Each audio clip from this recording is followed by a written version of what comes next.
Under the cold gleam of alien steel, Captain Elias Ward's boots struck the deck in an unhurried rhythm. 2 Val'kari guards flanked him, each nearly a head taller, their armor glistening like obsidian shards under the pale corridor lights. The passageway stretched forward in a narrowing perspective, walls inscribed with bioluminescent glyphs that pulsed faintly, as though the ship itself breathed. Beyond narrow viewports, the curve of a dying planet swam in the void, brown deserts marred by deep impact scars, clouds shredded into ragged banners. Elias glanced once, memorizing the geography out of habit, then returned his gaze to the path ahead. The Val'kari didn't speak. Their insectoid jaws flexed occasionally, mandibles twitching with restrained tension. Elias could hear the faint rasp of their breathing through the jointed plates around their necks. He had been marched down halls like this before, though not with so many weapons discreetly aimed at him from hidden recesses above. The pressure was constant, a low, humming energy field in the air, vibrating faintly against his teeth. It wasn't meant to kill him. It was meant to remind him he could be killed at any moment.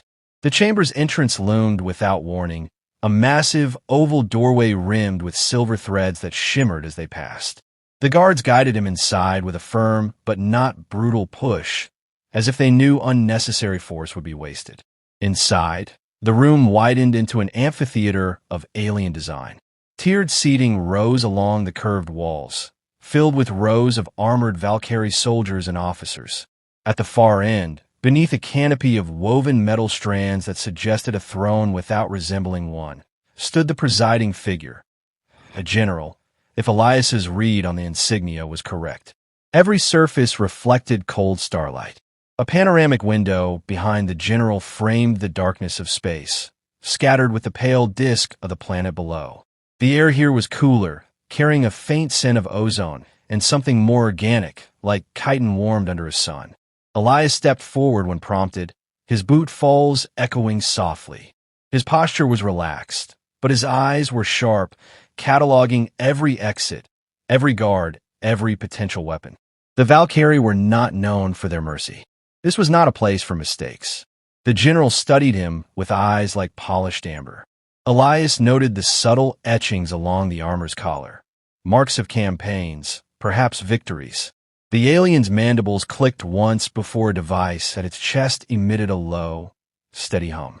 When the voice came, it was deep, layered, translated into precise Terran standard. Human, you stand accused of acts of war against the Val'kari Imperium. Your record is unusual. We will know the truth of it. Elias didn't answer. He let the silence stretch until it pressed against the edges of the room.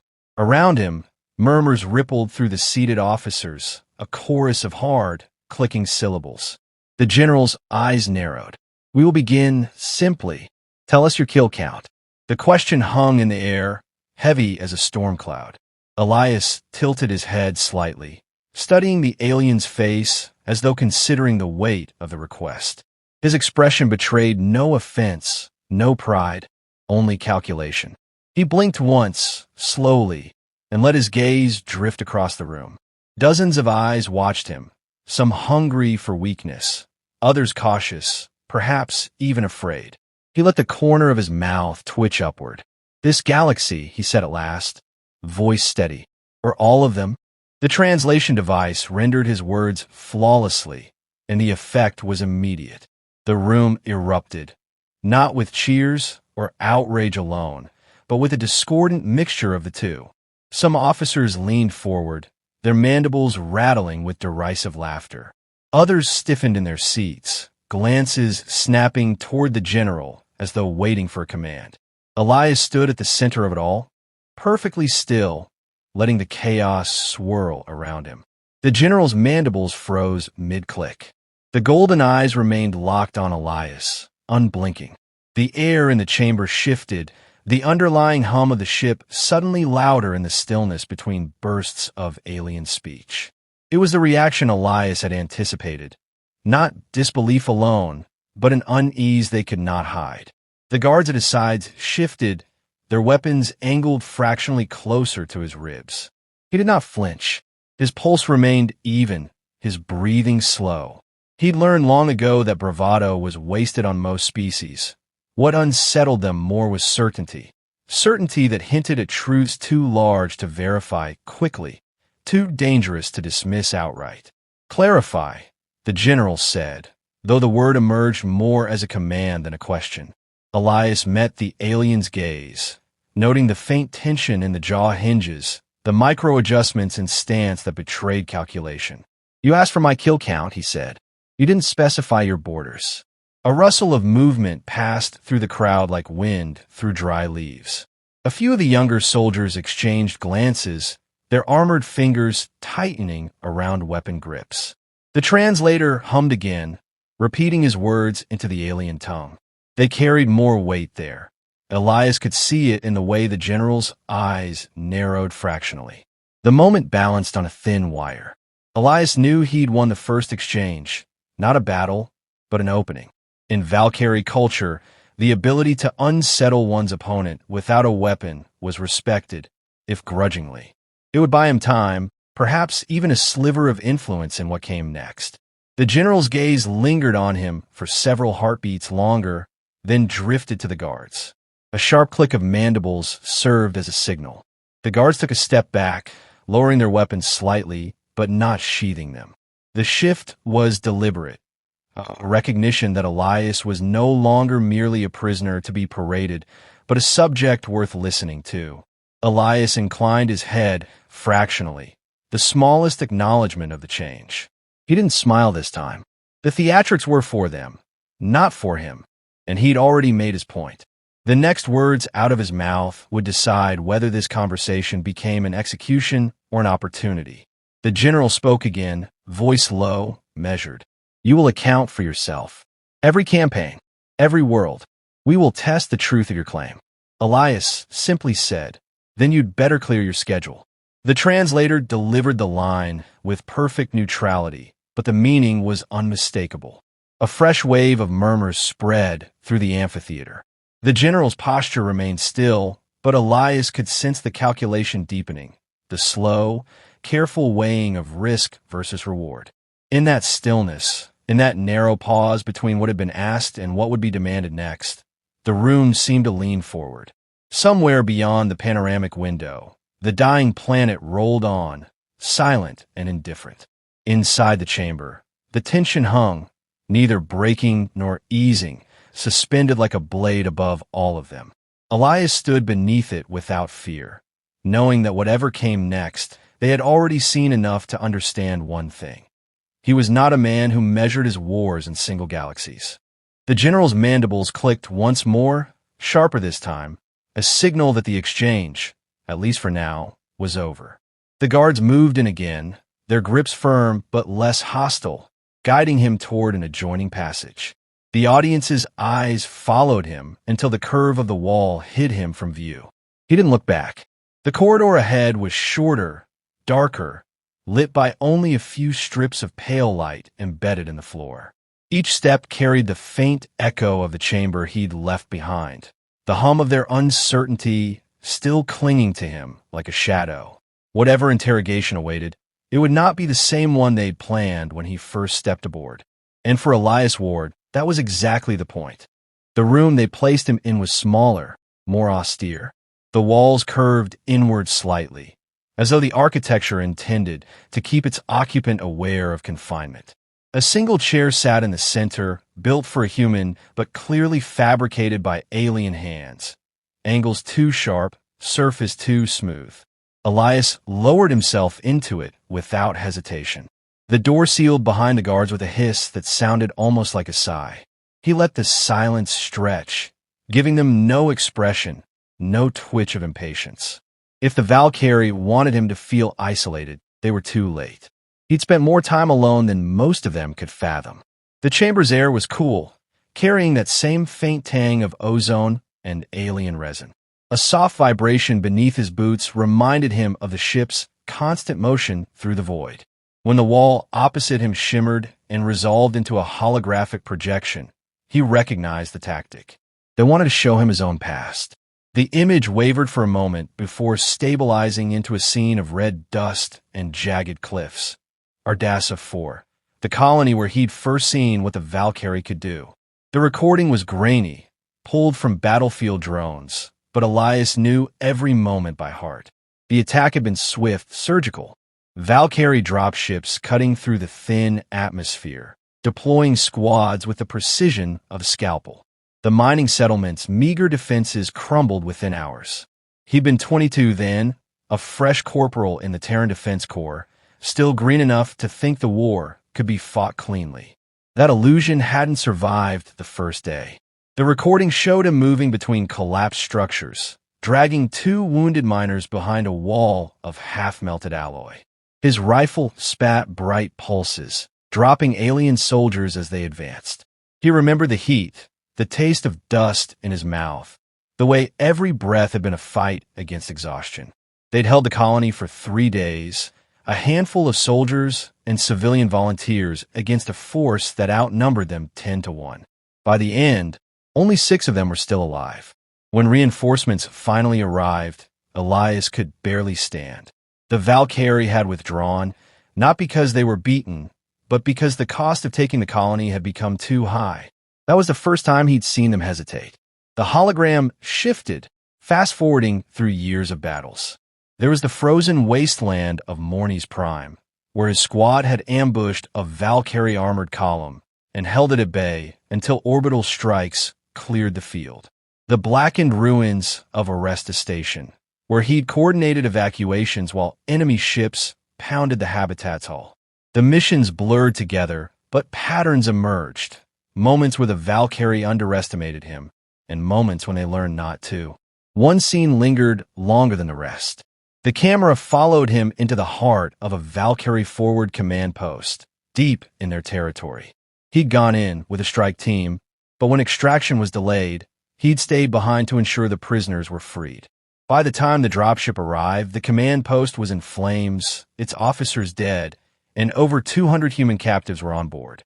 It was that mission that had earned him the name the Val'kari now used in hushed tones, the Star Reaper. The title wasn't one he'd asked for, but he understood why it stuck. In their eyes, he wasn't just an enemy. He was an omen of defeat. The hologram faded, replaced by the amber-eyed general's image. The alien's voice carried no mockery now. These records are extensive. Your survival rate defies probability. Elias leaned back slightly, folding his arms. Probability is for people who plan to lose. The general's mandibles clicked once, a sound Elias had learned to read as restrained irritation. And yet, here you are, a prisoner. He smiled faintly. For now, the alien's gaze sharpened. You provoke with intention. Do you believe this will aid you? I believe you already knew who I was when you brought me aboard, Elias said. You could have killed me planet-side. You didn't. That means you want something, and until I know what it is, I'll keep talking. A pause followed, and Elias could almost hear the calculus behind those eyes. The Val'kari weren't impulsive in matters like this. Every question, every display of strength or vulnerability was part of a larger design. The general spoke again, more slowly. You have fought us for 2 decades. You have killed more Val'kari than any human alive. You have also seen the war from angles few survive. So answer plainly, why do you fight? It was a question designed to disarm, but Elias didn't flinch. Because you started it, and because you don't stop. You burn your way across systems, strip planets bare, and call it conquest. I don't fight because I hate you. I fight because if I don't, there won't be anything left to protect. The translator carried his words without embellishment, but their weight settled in the air between them. The general studied him for a long moment before the hologram dissolved, leaving him once again in the dim, curved chamber. He sat there, letting the images replay in his mind, though he didn't need to. Each battle was etched deep, as vivid as the day it happened. He thought of the faces, men and women who had followed him into hell, some returning, many not. He thought of the civilians who'd survived because they'd bought them a few more hours, a few more minutes. Those were the numbers that mattered to him, though no one had ever asked for that count. The door hissed open again, and the guards returned. One gestured for him to stand. He rose without a word, allowing them to escort him back into the main corridor.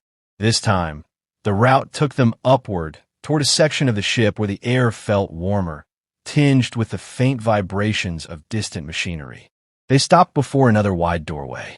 It opened onto a smaller, but more ornate chamber, its walls lined with banners that shimmered faintly, each bearing the sigil of a Val'kari war campaign. The general was here in person now, standing before a raised platform. Elias stepped forward, the guards halting at the threshold. The general's eyes tracked him with the same unblinking intensity as before. "You measure your worth in survival and in defiance," the alien said. "But you have yet to convince me that you are more than a skilled predator." Elias let the words hang, then replied evenly, "Predators hunt for themselves.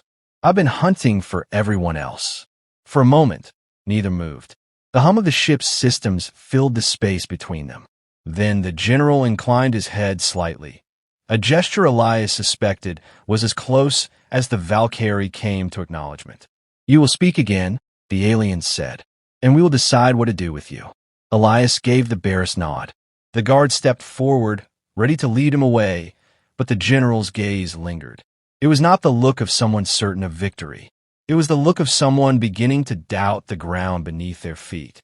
As they escorted him out, Elias knew the day's exchanges had shifted something, however slightly. The Val'kari might still see him as a threat, but now they also saw him as a resource, and that was dangerous in ways they had yet to realize. The corridor outside was brighter than before, the light catching on the edges of alien glyphs that lined the walls. His boots struck the deck with the same unhurried rhythm as when he'd first boarded, but there was a new current beneath his steps. The general's questions still echoed in his mind, not because he doubted his answer, but because he knew it wasn't the last question he'd be asked. And somewhere deep in the ship, behind walls of alloy and secrecy, the Val'kari were already preparing their next move. Elias would be ready for it. The chamber was darker this time. The lights dimmed until the walls were no more than curved silhouettes. Elias stood in the center, unshackled but not free, while a circle of Val'kari officers formed around him. Their armor caught the faint glow from above, glinting with sharp edges like the eyes of predators. The general was there as well, positioned directly across from him, the amber gaze unwavering. "You have claimed kills beyond this galaxy," the general said, his voice a measured blend of disbelief and curiosity. "That is not a boast to make lightly." Elias kept his stance loose, one hand resting against his thigh, the other hanging free. "If I wanted to boast, I'd start with something small enough for you to verify. But that's not what you asked." Several of the officers exchanged glances, subtle movements of mandibles and tilts of the head. The general did not move. "Verification is exactly what we seek," he said. "The Imperium has records of every engagement within its reach. What you suggest lies outside that reach. Tell us how that is possible."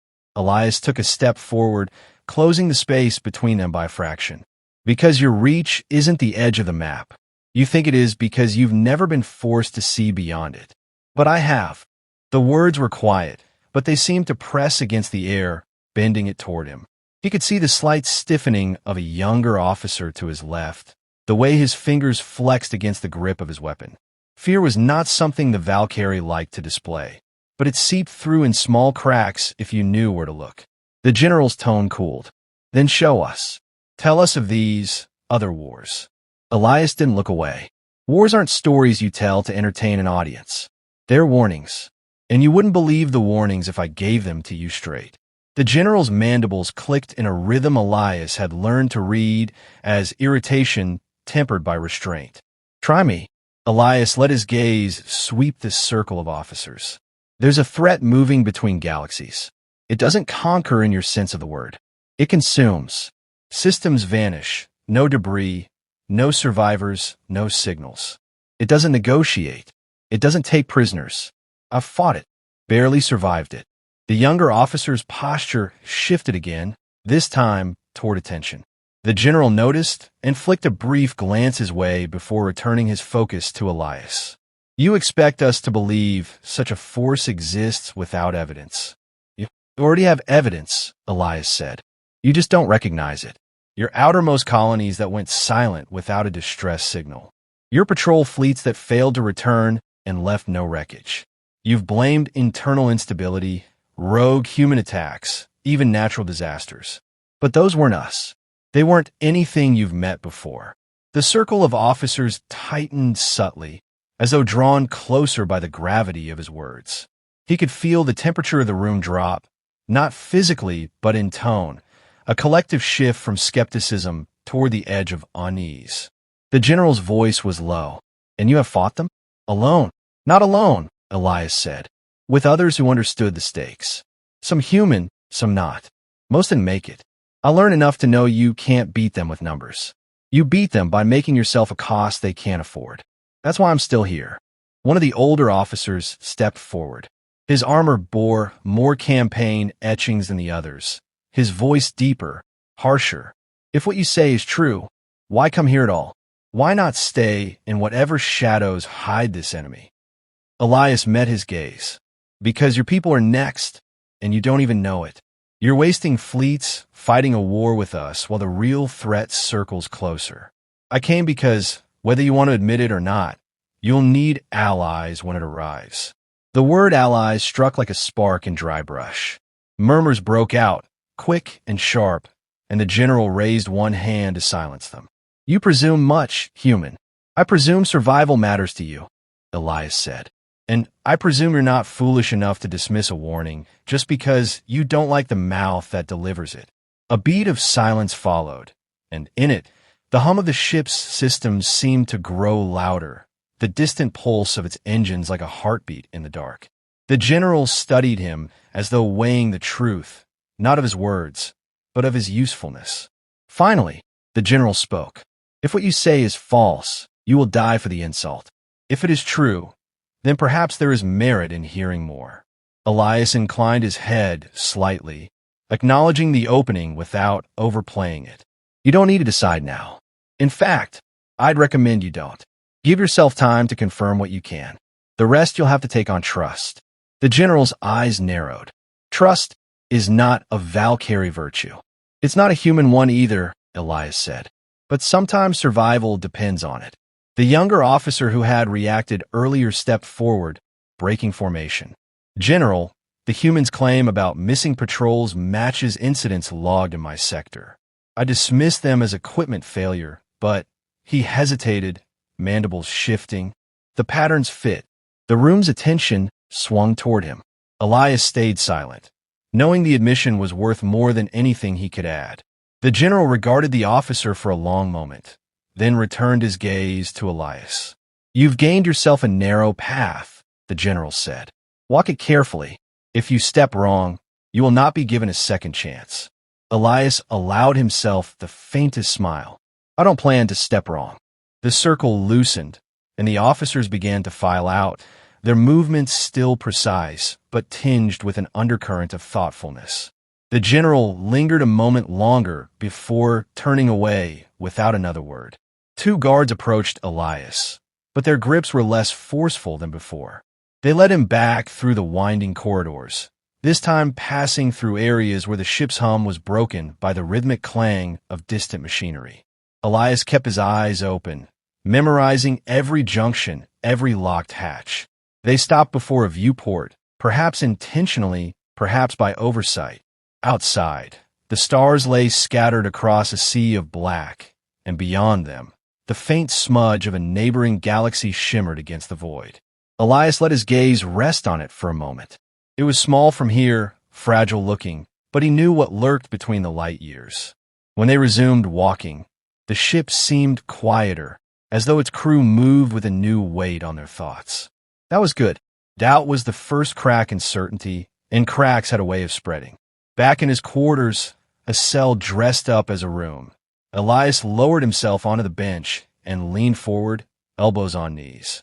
He replayed the conversation in his head, noting where the general had pushed, where he had listened, and where he had avoided committing entirely. The Val'kari were masters of patience, but patience could be turned if the right pressure was applied.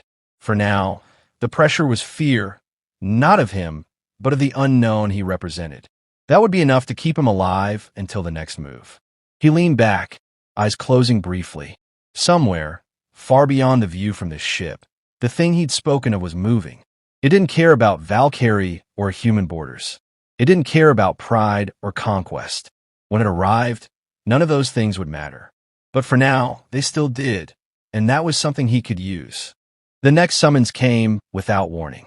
One moment Elias was sitting in the dim quiet of his cell. The next the door slid open and the same two guards from before stepped inside. Their stance was taut but not hostile. They motioned for him to follow, and he rose without a word, his boots meeting the deck with the same deliberate rhythm. They led him upward through the ship's tiers, into a part of the vessel he hadn't seen before. The corridors here were wider, lit with a warmer hue, and the walls bore banners stitched with metallic thread that shimmered faintly as they passed. Each banner carried the insignia of a Val'kari fleet, some adorned with rows of small silver studs that Elias guessed marked campaigns. This was no public arena. This was the warship's nerve center. The door they stopped before opened into a chamber more like a council hall than an interrogation room. A long, curved table dominated the space, its surface polished to a mirror sheen. Around it sat a half-circle of Val'kari, their armor more elaborate than those of the officers Elias had seen before. Their eyes followed him in unison as he entered, the weight of their attention almost physical. At the head of the table stood the general, amber gaze fixed on him with the same unblinking intensity. "Human," the general began, voice resonating in the air. "You have spoken of a threat beyond our reach. You have suggested our survival may depend on hearing you further. We will now decide whether to consider your proposal or end this discussion." Elias moved toward the table, but stopped short of touching it. "Then hear it clearly," he said. "I'm not offering you surrender. I'm offering you a fight worth winning. Whatever's coming will not care for your pride or your borders. It will take this galaxy apart piece by piece, and if you're still wasting ships on us when it arrives, you won't survive the first month." One of the council members, an older Val'kari with armor etched in a dense lattice of campaign marks, leaned forward. "And you believe humans can lead this fight?" The words were heavy with skepticism, but not dismissal. "I believe humans can fight it," Elias said evenly. "We fought you for decades, and you haven't erased us yet. That means we know how to last. You can match us in force, but not in stubbornness. Against this thing, stubbornness will matter more than fleet numbers." Another counselor clicked his mandibles in short, sharp bursts. "You presume we require you. Our fleets span." Elias cut in, not rudely, but with precision. "Your fleets span the parts of the galaxy you control. This enemy isn't in your maps. It isn't in your archives. I've fought it. You haven't. That's the difference." A ripple of low, layered speech passed between the council members. The general raised a hand, and the room fell silent. "And what, exactly, do you ask in return for this alliance?" Elias considered the faces around the table. "Coordination, information sharing, access to your outer patrol data, and, when the time comes, combined fleets under joint command. I'm not here to plant a flag. I'm here to make sure there's still somewhere to plant one." The council chamber grew still again, the silence threaded with the sound of the ship's systems thrumming faintly in the background. The Val'kari were not quick to grant partnership to outsiders. Their culture revolved around dominance, and what Elias was suggesting wasn't dominance, it was parity. That alone made it a dangerous proposal. The general's mandibles clicked once, slowly. "You are bold. Bold keeps you alive," Elias replied. Before the general could respond, the chamber's lights shifted abruptly to a deep amber. A resonant chime pulsed through the air, followed by a voice from the ship's comm system, speaking in rapid Val'kari. Elias didn't understand the words, but he recognized the tone, an alert, urgent, and clipped. The counselors rose almost in unison.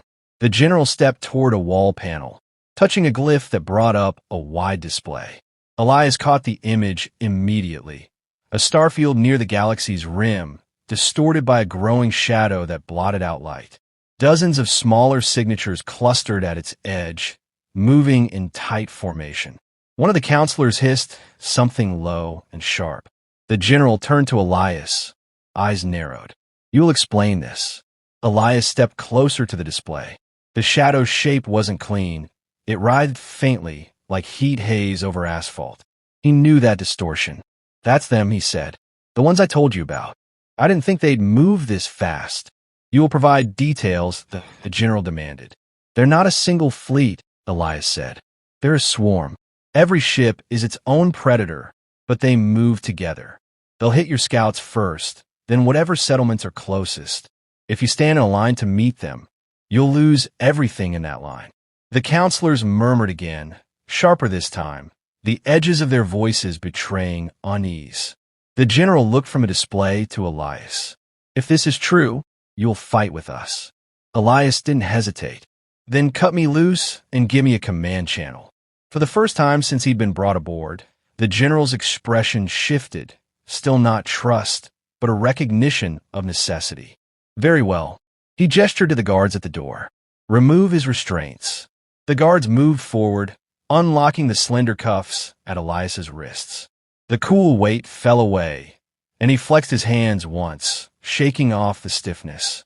The general stepped toward him, holding out a long, slender weapon, sleek, alien in design, its surface rippling faintly with embedded energy conduits. Elias accepted it without ceremony, his grip natural, his eyes locking with the general's. "Guess you'll get to see my kill count after all." No one laughed. The room was already in motion, counselors moving to stations, guards fanning out to ready the ship. The display on the wall shifted to a tactical overlay, the swarm's movement now mapped in bright arcs of red. Elias scanned it quickly, committing key points to memory. The general turned back to him. "You will be assigned to strike wing. If you betray us—" "I won't," Elias said, cutting him off with the same steadiness as before. "Not until this is finished." They moved together toward the door, the hum of the ship's systems rising to a deeper pitch as engines spooled for combat. Through the panoramic windows in the corridor beyond, the stars shifted, the great curve of the galaxy's rim angling into view. The faint smear of the approaching swarm was visible now, without magnification, a distortion in the black that grew larger with every passing second. Elias adjusted his grip on the weapon, his pace matching the general's. The Val'kari ship was a war machine unlike anything in human fleets, but war machines were still run by people, or the closest thing to them, and people could be guided if you knew how to speak their language. The bridge loomed ahead, alive with motion, alien crew sliding into positions with swift, precise movements. The general took his place at the central command dais. Elias moved to a side console, where a Val'kari officer quickly rerouted a display for him. The swarm's vector shifted again, angling toward a cluster of outlying stations. They were moving faster now, as if aware they'd been spotted. A low, resonant hum rolled through the deck plates as the ship's weapons systems came online. Elias felt the vibration through his boots, the readiness in the air like the moment before storm breaks. Outside, the swarm's edge glimmered faintly as energy flared along its outermost vessels. The general's voice cut through the bridge chatter. "All fleets, prepare to engage." Elias didn't look away from the display. He knew what was coming, and he knew this first battle wouldn't decide the war, but it would decide whether the Val'kari believed him. And if they didn't, there wouldn't be a second chance to prove it. The stars outside the viewport dimmed as the swarm grew, its shadow spilling across the light. Somewhere in the darkness ahead, the fight he'd been warning about for years was finally here. Elias smiled without humor. "Let's see how good your kill count is."